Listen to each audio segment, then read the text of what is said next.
우리 성도님들은 뭐 좋아하세요? 뭐 하니까 뭐가 떠오르세요? 먹는 거, 하는 거. 이게 어떤 취미가 있으신가요? 저는 이렇게 영화 보는 거 좋아해요.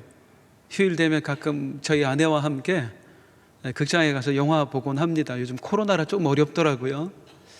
영화를 보는 기준이 있는데 무조건 해피엔딩만 보자. 그냥 행복하게 끝나는 거, 결말이. 가끔 그렇지 못한 경우도 있었지만 대체로 이렇게 보면 기분 좋아지는 영화들이 있었어요. 한 3년 전에 봤던 영화가 기억이 나서 오늘 말씀하고 좀 연결이 되길래 우리 성도님들께 좀 소개해 드리겠습니다. 헐리우드 영화거든요. 주인공은 한 여자분. 그냥 영화 설정 자체가 그러니까 이해해 주고 들으세요. 뚱뚱하고 못생긴 여자의 이야기예요. 외모가 좀 그렇다 보니까 누구도 좋아해 주질 않는 거예요. 특별히 나이가 좀 많아서 이제 노처녀가 됐는데 남자를 사귀어보지를 못하는 거예요. 외모가 좀 그렇다 보니까 아무도 다가와 주질 않았어요. 직업도 영화상에서는 좀 별 볼 일 없는 직업이었습니다. 자기가 원래 가고 싶었던 회사가 있거든요. 아주 큰 화장품 회사의 안내 데스크에서 일을 하고 싶었어요. 근데 거기는 외모 보고 뽑거든요. 그러다 보니까 자기가 원하는 직업에 지원서도 언감생심, 꿈도 못 꾸면서 그렇게 살고 있었습니다. 늘 사람들에게 무시당했어요. 그것 때문에 자존감도 바닥이고요. 그러다가 하루는 하늘을 향해 소리쳤습니다. 소원을 빌었어요.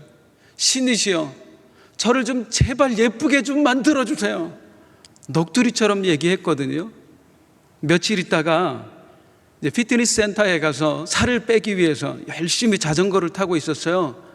그러다가 그만 사고로 자전거에서 떨어졌습니다. 한참을 기절했다가 깨어났거든요. 거울을 봤다 깜짝 놀랐어요. 이뻐진 거예요. 날씬해진 거예요. 오늘 피트니스 센터에 등록하실 분들이 좀 계실 것 같은데, 인생이 바뀌어요. 세상에 하루아침에 날씬해지고 이뻐지니까 남자들마다 다가와서 말을 거는 거예요. 평소에 쳐다보지도 않던 사람들이 용기가 막 생겼습니다. 그래, 내가 꿈꿔왔던 저 회사에 한번 지원을 해볼까? 용기 내서 입사 지원서를 냈어요. 그런데 사실은 여기에 숨겨진 비밀이 있습니다. 진짜로 이뻐진 게 아니었어요. 자전거에서 떨어지면서 머리가 잘못된 거예요. 전혀 안 날씬해졌고 전혀 이뻐지지 않았는데 내 눈에만 자기가 이뻐 버리는 거예요. 그리고 혼자 착각하면서 사는 거죠.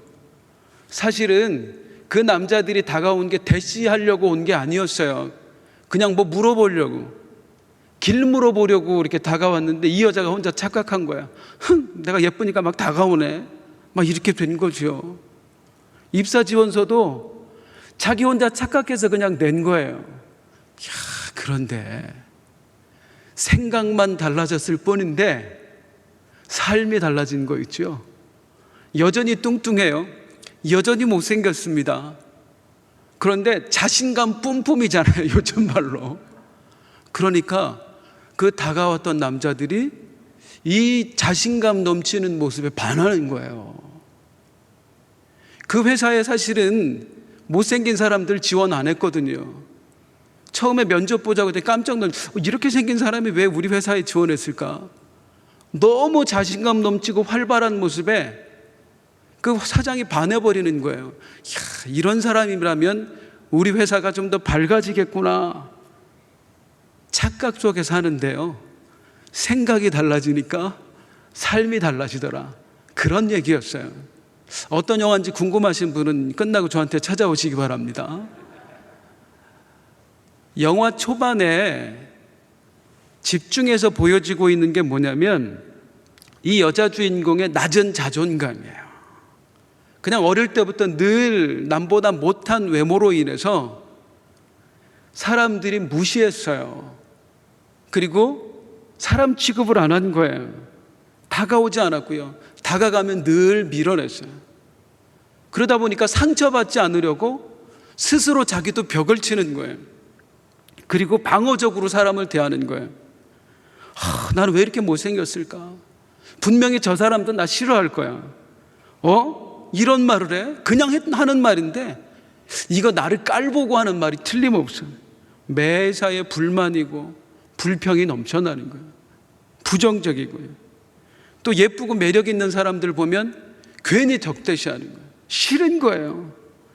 이런 사람을 사람들은 점점 더 싫어하게 되었어요. 그리고 그 사람들과 벽을 치면서 스스로 외로움이라는 무덤에 갇히게 되었어요.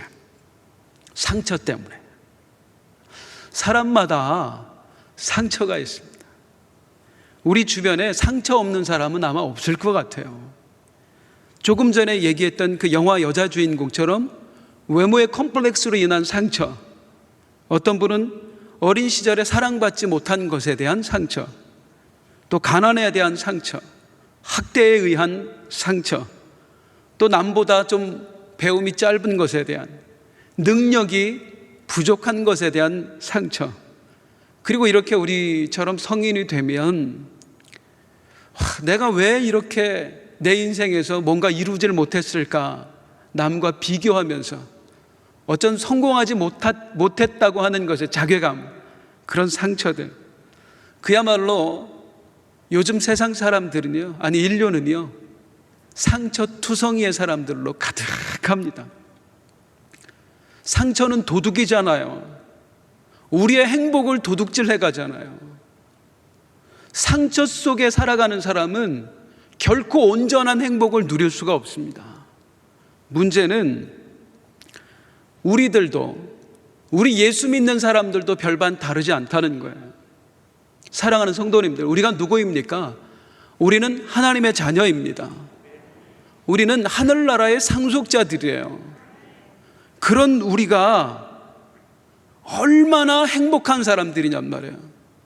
하나님의 사랑을 받잖아요. 누구도 누리지 못할 천국의 영광을 누리게 되었잖아요. 그런데 복음 안에 들어왔으면서도 구원받았으면서도 천국의 상속자가 되었음에도 불구하고 여전히 상처 속에서 헤매이는 그리스도인들이 얼마나 많은가 몰라요. 오늘 예배하는 우리가 그럴 수 있고요, 너무나 안타깝게도 우리의 배우자들이 그럴 수 있고, 또 우리의 자녀들이 그럴 수 있고, 또 우리를 키워오신 부모님께서도 여전히 상처 속에서 살아가시는 분들이 많이 있습니다. 자, 저는 오늘 말씀을 통하여서 한 사람의 이야기를 들려드릴 거예요. 엄청난 상처 속에서 살아가다가 하나님으로 인하여 그 상처에서 치유받고 완전히 자유하게 된 사람, 그 사람의 이야기를 우리 성도님들에게 들려드릴 것입니다. 오늘의 말씀을 통해서 혹시라도 상처가 있으시다면 그 상처에서 완전히 자유할 수 있는 복된 은혜가 우리 성도님들에게 있기를 주님의 이름으로 축원드립니다.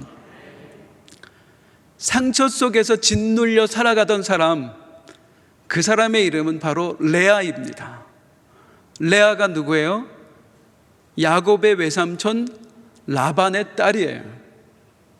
성경에 레아가 처음 등장하는 장면이 있습니다. 한번 소개해 드릴게요. 이 구절만 봐도 레아가 어떤 사람인지 알 수 있어요.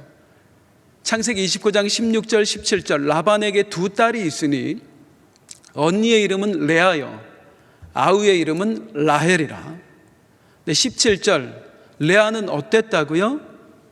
레아는 시력이 약하고 라헬은 곱고 아리따우니 두 사람을 완전히 비교하고 있어요. 레아는 시력이 약했대요. 장애인이었던가 그거는 확실히 알 수 없어요. 어쨌든 시력이 약하고 라는 표현을 보니까 보는 것에 있어서 상당히 불편했던 사람인 것 같아요. 이 시력이 약하고의 원어를 보면 또 다른 표현이 있거든요. 답답하다, 그런 표현이에요. 잘 안 보이니까 답답한 거예요. 그런 딸을 보는 부모도 답답한 거예요. 한마디로 답답하고 볼품없는 인생이었어요. 그런데 그 레아의 여동생이 바로 소개되어 있거든요. 아까 뭐라고 나왔어요? 라헬은 곱고 아리따우니. 이런 불공평한 게 어디 있느냐고요. 곱고 아리따우니 이 원어를 보면 정말 예쁘다, 무지하게 예쁘다, 어마어마하게 예쁘다. 예쁘다는 표현의 최상급이에요. 성경에 이 단어가 쓰인 사람이 딱 두 사람 있습니다. 바로 라헬하고 남자 중에 요셉. 두 사람이 그 단어가 쓰여져 있어요. 나머지는 그냥 준수하다, 조금 달라요. 그 정도로 그냥 누가 보더라도 한눈에 뿅 갈 정도로 예쁘게 생겼던 게 바로 라헬이에요. 그런데 자매잖아요. 성경에서 일부러 붙여놨단 말이에요. 이 두 사람이 늘 비교 대상이었다, 그 말입니다.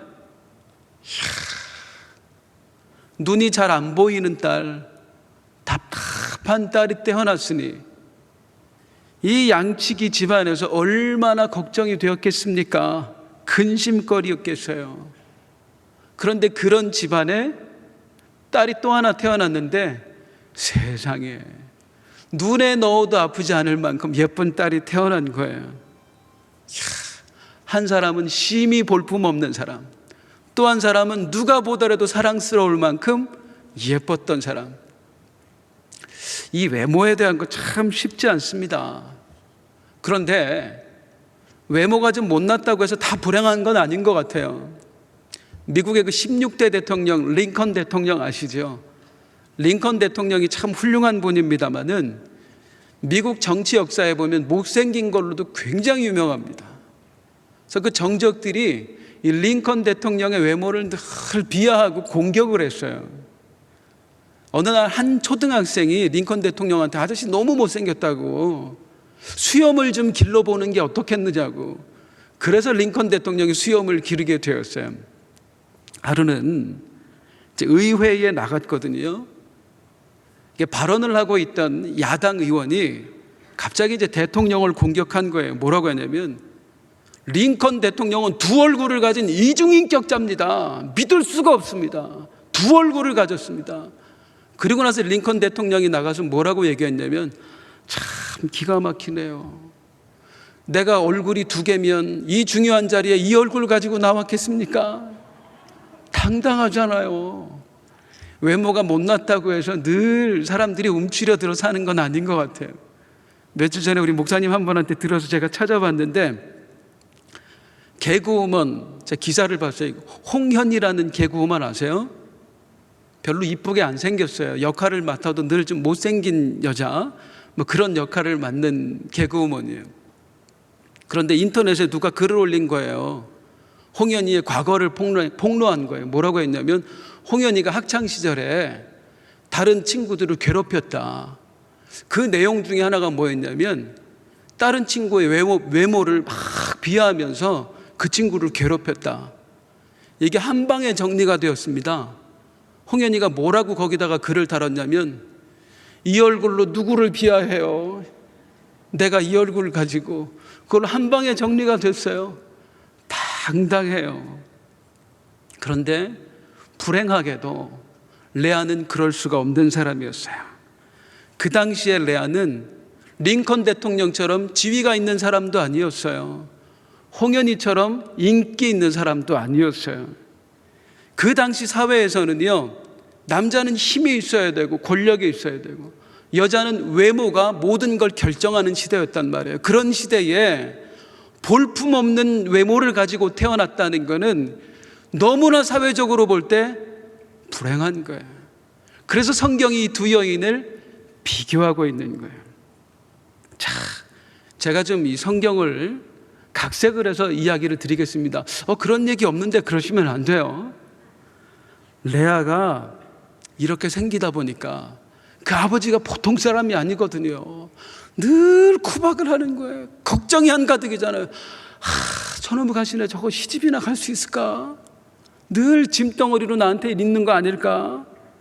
이런 환경에서 이제 자라고 있는데 마음에는 상처가 가득 합니다.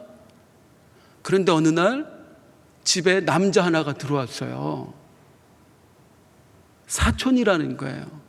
그때는 사촌도 막 결혼할 때거든요. 야곱이라는 남자가 들어왔는데 어머, 이 사람이 괜찮은 거예요. 부지런하고. 이야, 딱 보는데 호감이 좀 느껴졌어요. 야곱은 어땠을까요? 레아한테. 레아는 눈에 들어오지도 않습니다. 라헬을 보는 순간 야곱이 뿅 갔어요. 레아는 거들떠도 안 보고 라헬 뒤만 절절절절절 따라다니는 거예요. 뭐 그러면 그렇지 뭐 하고 있는데 어느 날 아버지 라반이 가족회의를 소집합니다.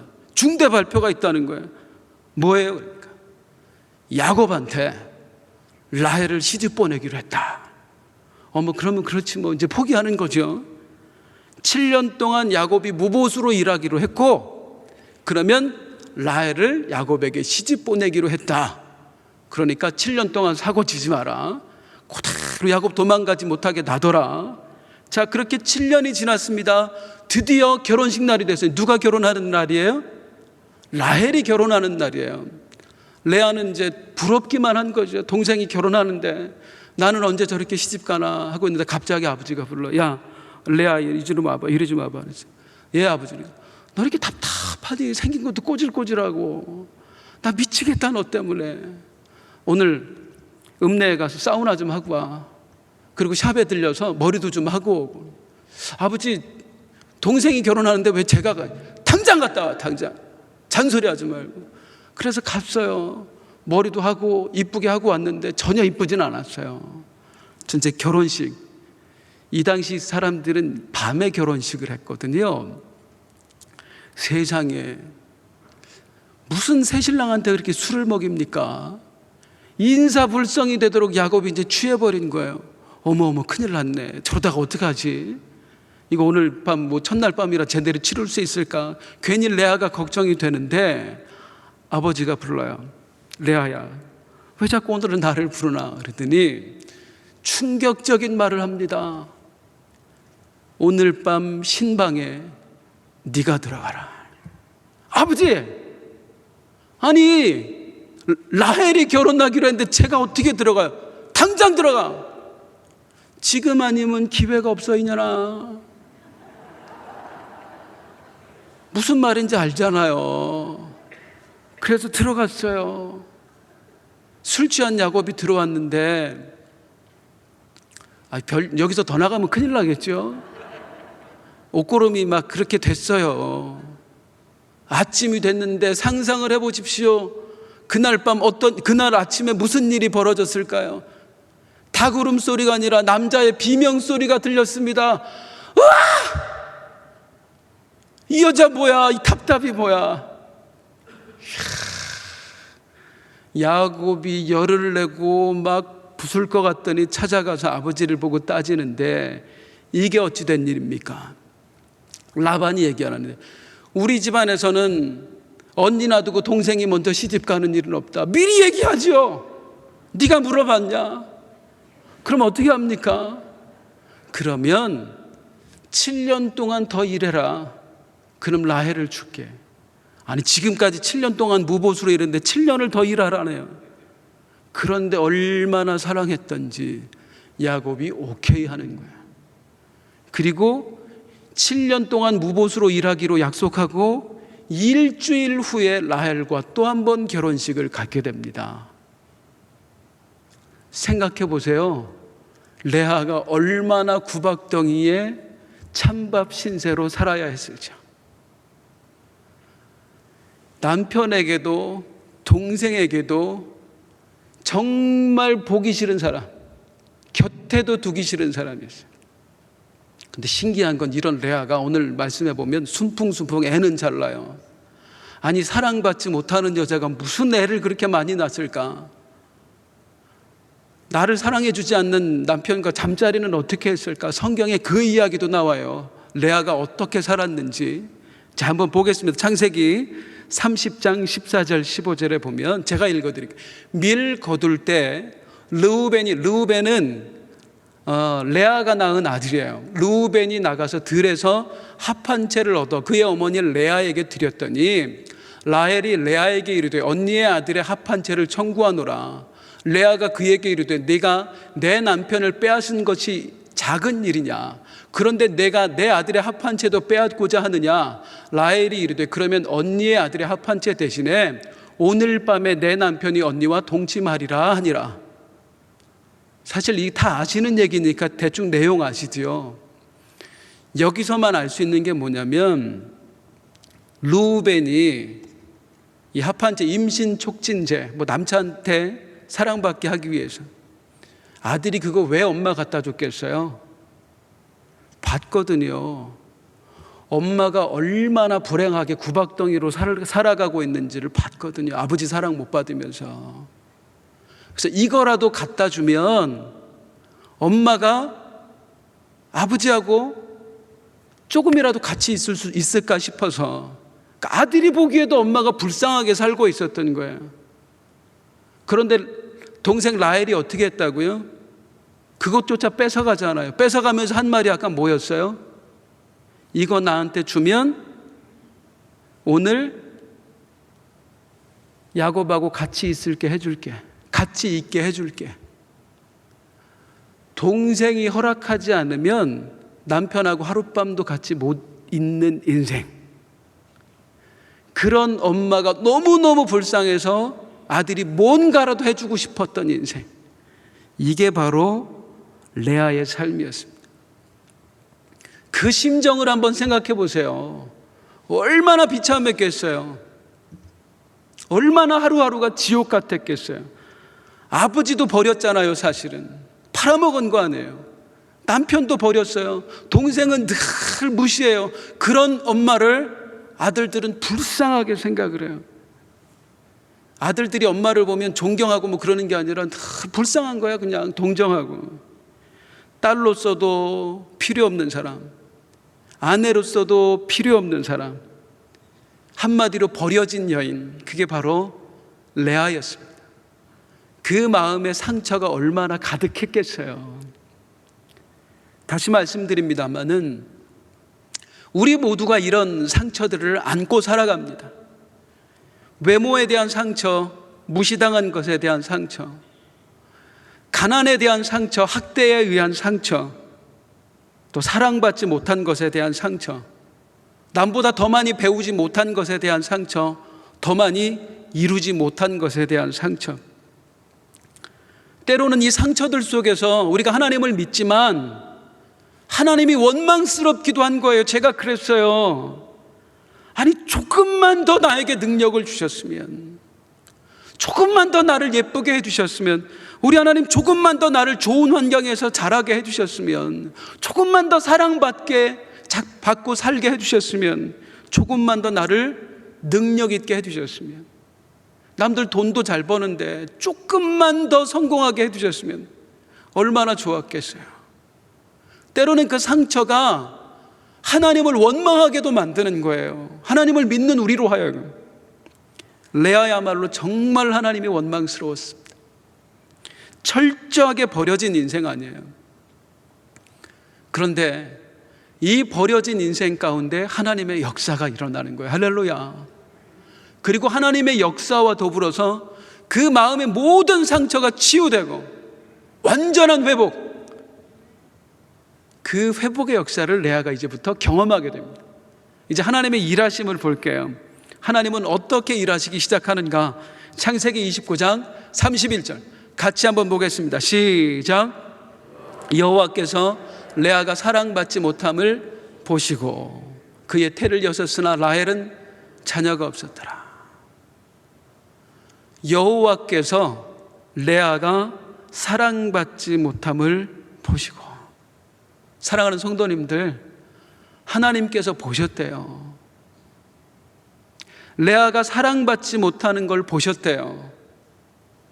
아버지에게 사랑 못 받는 레아의 그 형편을 하나님이 보신 거예요. 남편에게도 사랑받지 못하고 철저하게 버려진 인생으로 살아가는 레아를 우리 하나님께서 보신 거예요. 하나님께서 보셨고 그 가여운 인생 가운데 이제 찾아오셔요. 일을 시작하시는 거예요. 여호와께서 레아를 보셨다. 이 말씀을 우리 사랑하는 성도님들 마음판에 새기실 수 있기를 주님의 이름으로 축원드립니다.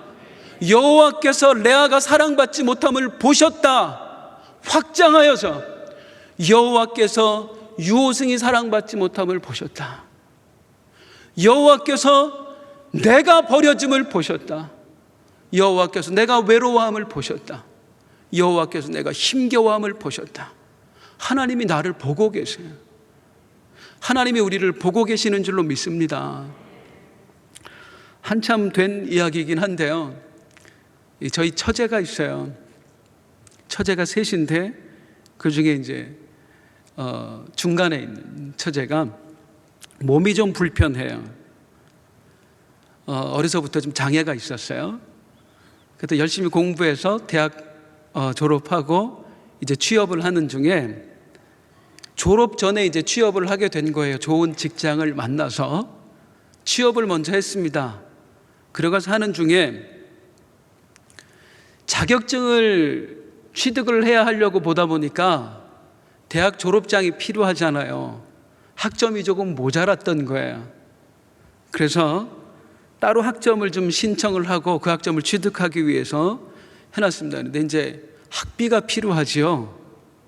이렇게 계산을 해보니까 당시 학비가 81만 원이 필요했어요. 근데 이제 다들 형편이 그때 어려울 때라 서로 도와주기도 힘들었거든요. 이 학비 걱정이에요. 하나님 어떻게 해요? 이 학비가 필요해요. 이제 서로 기도하고 중보하고 그러는 가운데에 택시를 타고 가고 있었거든요. 택시가 사고가 났어요. 아주 가벼운 사고였어요. 그러니까 우리 처제가 타고 가던 택시를 뒤에서 다른 차가 살짝 받은 거예요. 기사가 갑자기 목을 잡고 내리시더래요. 아가씨 괜찮냐고 그래서 저 괜찮다고 그러니까 아무 소리 하지 말고 있으라고. 우리 처제한테 그래서 왜요? 그러니까 아무 소리 하지 말고 있으라고. 내가 다 알아서 할 테니까. 그리고 사고 처리를 한 거예요. 우리 처제는 하나도 안 다쳤는데 기사분이 알아서 사고 처리를 했어요. 며칠 있다 합의금이 나왔어요. 90만 원. 언니한테 전화했어. 언니 내가 학비 때문에 기도했거든. 근데 세상에 81만 원이 필요했는데 하나님이 90만 원을 주셨어. 학비하고도 9만 원이나 하나님이 책값하라고 보너스도 주셨네. 감사하다. 이제 전화를 끊고 좀 있다가 다시 전화 왔어요. 언니 보너스가 아니었어. 뭐야? 11조였어 81만 원 내고 9만 원 11조 90만 원 받았어요. 어쩌면 작은 경험이거든요. 근데 그 작은 경험을 통해서 우리 처제에게 하나님이 확신을 주시는 거예요. 내가 너를 보고 있다. 내가 너의 어려움을 지켜보고 있다. 그리고 나는 언제라도 너를 도울 준비가 되어 있다. 사실은 어려서부터 남이 갖지 못하는 그 몸의 아픔 때문에 자존감도 낮고 늘 하나님을 알게 되면서는 감사도 했지만 하나님이 원망스럽기도 하고 그러는 가운데 굴곡이 있는 신앙생활을 해왔는데 이 사건을 통해서 하나님이 알려주시는 거예요. 내가 너를 보고 있다고. 내가 너를 사랑하고 있다고. 우리가 모두가 같은 경험을 하는 것은 아니지만 우리의 삶 가운데 수없이 느끼지 않습니까? 이 사실을. 하나님이 나를 지켜보고 계시는구나. 하나님이 나와 함께하고 계시는구나. 그런데 우리가 이걸 너무 많이 잊는 거예요. 다시 한번 머릿속에 떠올려 보세요. 그때 다가왔던 하나님의 손길을, 그때 도와주셨던 하나님의 역사를. 사랑하는 성도님들, 다시 한번 마음판에 새기시기 바랍니다. 하나님이 우리를 보고 계십니다. 하나님이 우리와 함께 하십니다. 하나님이 우리를 보고 계시는 거예요. 오늘 성경이 그걸 다시 가르쳐주고 있어요. 여호와께서, 하나님께서 레아가 사랑받지 못함을 보셨더라. 그리고 이제 하나님께서 이 레아를 위해 역사하시는데 한번 볼게요. 성경을 창세기 29장 32절에 35절에 보면 파란 글씨만 한번 읽어보세요. 32절 시작. 레아가 임신하여 아들을 낳고, 33절 그가 다시 임신하여 아들을 낳고, 34절 그가 또 임신하여 아들을 낳고, 35절, 그가 또 임신하여 아들을 낳고. 성경이 계속 강조하고 있죠. 다시 낳고 또 낳고 또 낳고 낳고. 아까 봤잖아요. 이렇게 낳을 수가 없다니까요. 동생이 허락해야 함께 할 수 있다니까요. 그런데 세상에 가뭄에 콩나듯이 함께 하면은 그때마다 애가 생기네. 낳고 이게 뭐 대단해 보이지 않을 수 있습니다만은 이 당시 사회상을 보면 이거 대단한 일입니다. 이 사회 문화에서 최고, 우리나라 옛날 조선시대도 뭐 그랬습니다만은 최고로 복받은 여자는 뭐냐면 아들 잘 낳는 여자. 그러니까 레아는 누가 보더라도 복받은 사람인 거예요. 스스로 보기에도 그렇게 느껴. 하나님이 그걸 보여주시는 거예요. 몇 년에 한 번 남편하고 만나는지도 모르는데 하나님이 그때마다 역사하시고 아들을 낳고 내가 너를 보기만 하는 것이 아니라 내가 너와 함께 하고 있다. 내가 네 어려움을 알고 있다. 내가 너를 위해 일하고 있다. 이 일이 어떻게 됐다고요? 야곱의 의무감 때문에 된 일도 아니고요. 라헬의 양보 때문에 된 일도 아니고요. 우리 하나님이 보시고 역사하시고, 우리 삶에 필요한 건 뭐냐면 누군가가 마음을 움직여줘야 되는데, 누군가가 나를 도와줘야 되는데 가 아니라 하나님이 역사하셔야 된다는 거예요. 하나님께서. 하나님이 아닌 다른 것을 혹시 보고 계시지 않습니까? 분명히 다시금 정리하세요. 우리를 도와주실 분은 하나님밖에 없어요. 그게 정리되어야 우리가 진짜 복된 사람으로 거듭날 수 있는 거예요. 하나님이 보셨고 역사하셨어요. 한번 따라 하시겠습니다. 주님이 하셨습니다. 주님이 하셨어요. 자, 그런데 여기서 이제 정말 중요한 걸 한번 우리가 생각해 보려고 해요. 우리가 가끔 하나님의 역사를 너무 단순하게 생각하는 거예요. 뭐냐면 그냥 다른 걸로 보상해 주신 하나님. 무슨 말이냐? 아, 남편 사랑을 못 받으니까 아들로 보상해 주시는구나. 이를테면 우리가 늘 그런 식으로 많이 신앙생활 하거든요. 내가 부모 사랑 못 받고 자랐더니 하나님이 남편 사랑을 받게 하시는구나. 내가 못 배운 것 때문에 상처가 많은데 하나님이 우리 아들 서울대 연고대 보내서 나를 위로해 주시는구나. 물론 하나님이 그렇게도 역사하세요. 분명히 그러실 수 있는 하나님이고 그렇게 역사하시는 하나님이에요. 그런데 남편 대신에 아들, 부모 대신에 남편, 늘 우리가 무언가 다른 보상을 받으면서 신앙생활하면 우리는 지칠 수밖에 없습니다. 지칠 수밖에 없어요. 늘 더 좋은 것을 바라보면 우리 인생 가운데 오늘보다 내일 더 좋은 게 생기고 내일보다 모레 더 좋은 게 생기고 그렇지 않잖아요. 우리 인생이 늘 굴곡이 있잖아요. 늘 더 좋은 보상만 바란다면 우리는 내리막길이 있을 때 좌절할 수밖에 없어요. 그리고 하나님을 원망할 수밖에 없어요. 다시요. 우리 하나님은 분명히 우리에게 보상해 주실 수 있는 하나님이에요. 때로는 보상해 주시기도 하세요. 그런데 그것만이 전부가 아니라는 것입니다. 하나님께서 레아를 보셨구나. 아, 레아가 남편 사랑 못 받으니까 자식으로 보상해 주시는구나. 그럼 하나님은 나에게 무엇을 주셨지? 나에게 또 무엇으로 보상해 주실까? 이것만 자꾸 생각하면 우리의 신앙생활은 롤러코스터를 타는 것 같을 수밖에 없어요. 오르막 인생일 때는 감사했다가 뭔가 어려움이 찾아오면 또 절망했다가. 아니에요. 뭔가 보상을 바라는 믿음을 가지고는 절대로 우리의 상처에서 우리는 자유할 수 없습니다. 레아는 보상해 주시는 하나님 때문에 상처에서 자유하게 된 게 아니에요. 무엇이 그를 자유하게 했을까? 진정한 자유를, 진정한 회복을, 진정한 치유를 레아는 어디에서 경험하게 되었을까? 이제 말씀을 통해 한번 확인해 드릴게요. 자, 처음 이제 4명의 아들을 얻는 과정을 보는데 이 과정을 통해서 레아는 진짜 소중한 걸 깨닫게 됩니다. 자, 한번 볼게요. 창세기 29장 32절에서 다시 한번 보면 아들을 낳고 이름을 짓는데요, 첫째 아들을 낳고 이르되 여호와께서 나의 괴로움을 돌보셨으니. 그래서 아들을 낳고 이름을 뭐라 하면 돌보심이라는 이름을 지어줘요. 그게 르우벤이에요. 다시 아들을 낳았어요. 그러면서 여호와께서 내가 사랑받지 못함을 들어주셨구나 해서 들으심이라고 아들의 이름을 지어줘요. 그게 시므온이에요. 세 번째 또 임신해서 아들을 낳고 이제 하나님께서 역사하시는구나, 이제부터 내 남편이 나와 연합하게 될 거다, 하나가 될 거다. 그래서 셋째 아들 이름을 연합이라고 져요. 그게 레위예요. 자, 여호와께서 나를 돌보셨다, 여호와께서 내 억울함을, 사랑받지 못함을 들어주셨다, 이제 하나님이 역사해서 나를 남편과 연합하게 하실 거다. 레아는 이렇게 늘 누구의 이야기를 해요? 하나님의 이야기를 해요.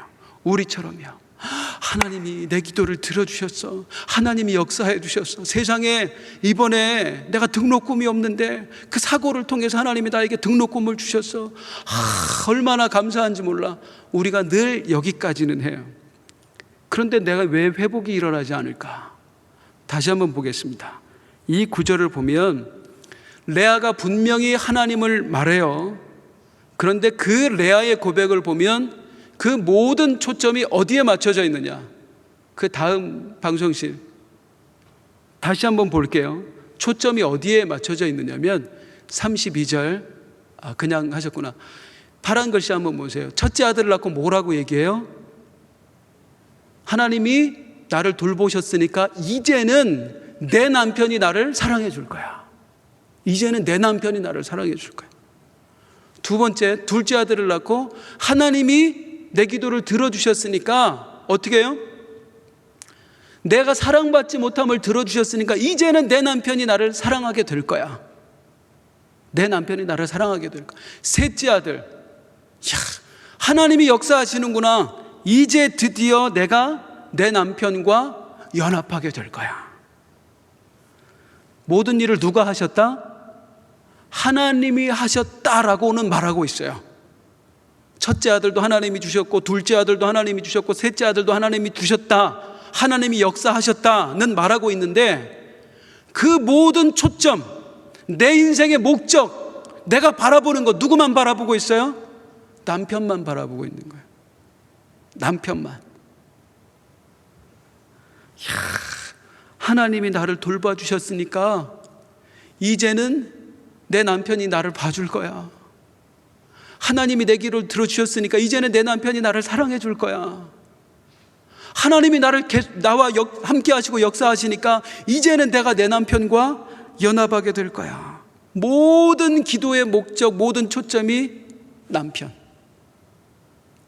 하나님은 말하고 있는데, 하나님은 어떤 분이냐면 내 소원을 이루어주시는 분, 그리고 내가 힘들고 어려울 때 내 위로가 되어주시는 분, 그리고 나를 바라봐 주시는 분, 내가 의지할 분.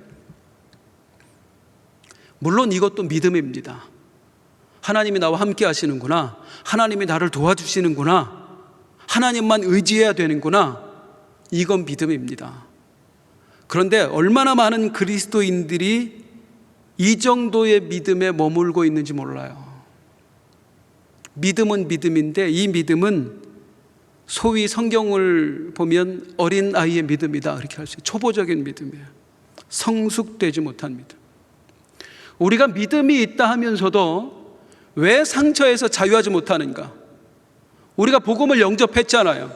예수 그리스도를 믿잖아요. 천국 갈 걸 확신하잖아요. 우리에게 믿음이 있단 말이에요. 믿음이 있는데도 내가 왜 상처에서 자유하지 못하는가? 이 믿음에 머물러 있기 때문이에요. 하나님을 도구되게 하는 믿음, 하나님을 그저 의지의 대상으로만 머물게 하는 믿음, 초보적인 믿음에 머물고 있기 때문에 우리가 상처에서 벗어나질 못하는 거예요. 그렇지 않습니다. 우리의 신앙이 한 단계 성숙되어야 할 줄로 믿습니다. 이제 레아가 진짜 자유하게 되는, 레아의 또 다른 믿음을 한번 보겠는데, 어떻게 해서 레아가 완전히 상처에서 벗어나게 되는가? 하나님을 말했어요. 그런데 모든 초점은 남편에게 맞춰져 있어요. 남편만 보고 있어요. 그 레아가 이 모든 고난을 겪는 가운데, 하나님의 역사를 경험하는 가운데에 드디어 넷째 아들을 낳습니다. 창세기 29장 35절 같이 읽을게요. 시작. 그가 또 임신하여 아들을 낳고 이르되 내가 이제는 여호와를 찬송하리로다 하고 이로 말미암아 그가 그의 이름을 유다라 하였고 그의 출산이 멈췄더라. 야곱이 나와요? 내 남편의 이야기가 나와요? 아니요. 내가 이제는 바로 누구로 넘어가요? 여호와를 찬송하리로다. 그리고 넷째 아들 이름을 찬송이라고 져요. 찬송이, 그게 유다예요. 지금까지 레아의 인생은 별 볼 일 없는 사람으로 태어났어요. 눈이 잘 보이지 않는 답답한 인생이었어요. 부모도 사랑해 주지 않았어요. 형제에게도 무시당했고요, 남편에게도 완전히 버림당했고요. 그런 그녀를 아들들은 늘 불쌍하게 여길 정도로 정말 비참한 인생으로 살아왔어요. 그런 가운데 의지의 대상은 오직 하나님. 하나님이 나를 보고 계신다는 게 어느 날 느껴지는 거예요. 그때마다 하나님께 기도해요. 하나님, 나 좀 도와주세요. 하나님 역사하실 수 있잖아요. 이제 내 남편이 나를 좀 바라보게 해주세요. 이제 내 남편이 나를 좀 사랑하게 해주세요. 이제 내 남편과 내가 좀 연합하게 해주세요. 하나님, 하나님, 하나님. 그런 가운데에 하나님이 일하시는 게 보여지고 하나님이 역사하시는 게 느껴지고, 어느 날 그 하나님과 그 하나님의 역사를 경험하는 가운데에 또 다른 게 보여져. 내 남편은 나를 사랑해 주지 않는데 하나님은 나를 사랑해 주고 있구나. 내 아버지는 나를 버렸는데 하나님은 나를 붙잡아 주셨구나. 내 남편은 나를 거들떠보지도 않는데 하나님은 잠시도 쉬지 않고 나를 바라봐 주시는구나. 진짜 내가 사랑해야 될 대상이 누구인가? 진짜 내가 바라봐야 될 대상이 누구인가? 그러면서 새로운 인생의 고백을 하니 내가 이제는 여호와를 찬송하리로다. 완전한 전환이 보이죠. 내가 이제는에 뭐가 들어있어요? 내가 이제는 더 이상 아버지에게 매여 살지 않으리라. 내가 이제는 더 이상 남편의 사랑에 목말라 하지 않으리라. 내가 이제는 세상 것 바라보면서 하나님께 원망하지 않으리라. 내가 이제는 나만 바라보시고 나만 사랑해 주시고 결코 내 곁을 떠나지 않으시는 그 하나님만 나도 사랑하고 그 하나님만 바라보고 그 하나님 붙들며 살리라. 여기서 완전한 치유와 회복이 일어나는 거예요. 유다, 찬송하리로다. 이 레아를 하나님이 얼마나 이쁘게 보셨느냐면 마지막까지도 야곱은 레아를 사랑하지 않았어요. 그런데 이 레아를 하나님이 얼마나 이쁘게 보셨느냐면 야곱의 12아들 중 그 혈통을 통해서 누가 태어나요? 다윗 왕이 태어납니다. 예수 그리스도가 태어납니다. 야곱에겐 4명의 아내가 있었거든요. 누가 낳은 아들을 통해서 다윗이 나왔을까요? 누가 낳은 아들을 통해서 예수님이 탄생했을까요? 레아가 낳은 아들이에요. 그 찬송이의 후손에서 다윗 왕이 나오고 찬송이의 후손에서 메시아가 나왔어요. 예수님이. 이게 뭘 뜻하냐면 마태복음에 나와 있는 메시아의 족보에 누가 올라갔다? 레아가 올라갔다, 그 얘기입니다. 평생에 살아가는 동안 사람들에게 칭송받고 사랑받았던 건 라헬이었어요. 그런데 메시아의 족보에 하나님이 올려준 사람은 레아였어요. 사랑하는 성도님들, 잠깐 앞서간다고 영원히 앞서가는 거 아닙니다. 잠깐 뒤처진다고 영원히 뒤처지는 거 아니에요. 우리의 결국을 책임지시는 분, 우리의 결국을 정해주시는 분은 바로 여호와 하나님인 줄로 믿습니다. 하나님께서 레아에게 그렇게 역사하셨고 레아가 그 하나님을 만났다는 거예요. 아까도 말씀드렸습니다마는 정말 많은 사람들이 상처 속에서 살아갑니다. 우리 성도님들에게는 어떤 상처가 있어요? 지나온 삶에서 그 상처 때문에 또 하나님 앞에서 늘 죄송한 마음 품고 살아가는 분들도 있을 겁니다. 한 전도사님의 이야기예요. 어렸을 때 아버지에게 엄청난 학대를 받고 살았어요. 아버지가 어느 날 새살림을 차린 거예요. 엄마하고 단둘이 의지하며 사는데 술만 먹으면 와서 엄마를 때리네. 초등학교 5학년 때인가 엄마가 너무 불쌍해서 아버지한테 대들었어요. 아버지 뭐 하는 거냐고, 엄마 불쌍하지도 않냐고, 왜 술만 먹으면 와서 이렇게 엄마를 때리느냐고. 그랬더니 아버지가 그날 몽둥이를 가지고 아들을 패는데 정말 죽지 않을 정도로 아버지한테 맞은 거예요. 5학년 때. 그리고 이 아버지에 대해 평생의 한이 가슴에 자리 잡게 됩니다. 죽이고 싶은 마음이 생기는 거예요. 내가 힘만 생기면 아버지 반드시 죽일 거라고. 그러다 고등학교 1학년 때에 아버지가 술집에서 술 마시는 모습을 봐요. 그때 매일 엄마를 때리는 아버지의 모습이 생각나면서 그래, 오늘 아버지 죽이고 나도 죽자. 엄마라도 편하게 살게 하자. 그래서 숨겨놨던 공기총을 가지고 와서 아버지를 쏩니다. 불행 중 다행인지 안 맞았어요. 그리고 이제 숨어들게 되는 거예요. 그렇게 나이가 먹게 됐고 청년 때에 주님을 만났어요. 신학교 가서 이제 전도사가 된 거예요. 주님을 만났는데 기도만 하면 아버지가 걸리네. 용서가 안 되는 거예요. 도무지 아버지가 용서가 안 되는 거예요. 사랑과 용서를 설교를 할 수가 있어야죠.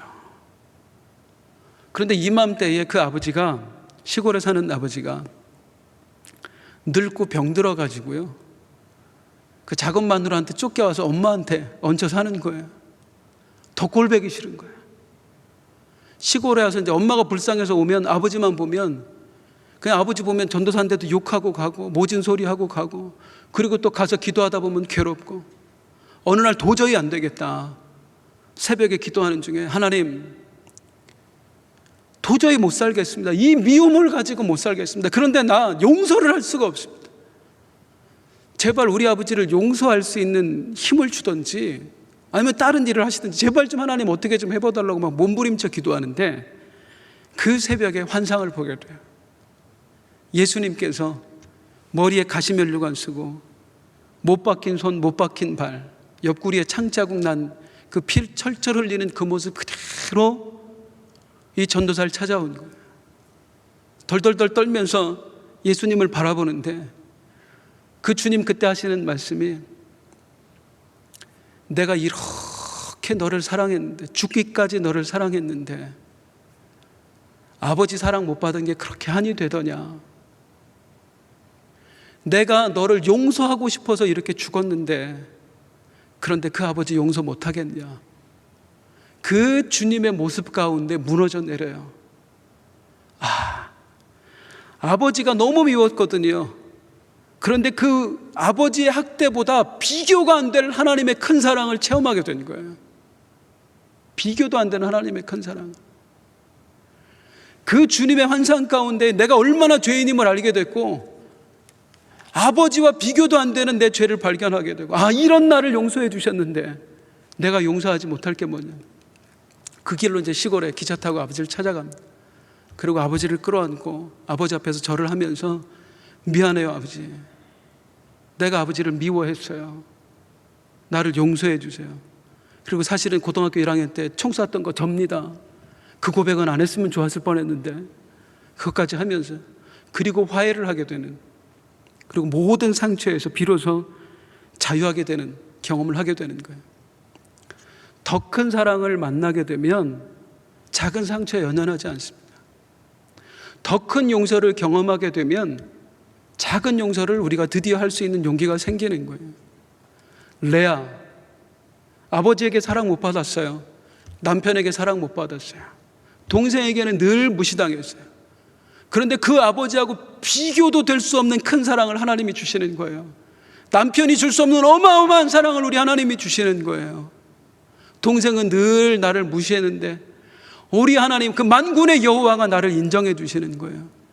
그 앞에 내가 바라봤던 것들이 다 별것 없어 보이니 그때 입에서 나온 고백이 내가 이제는.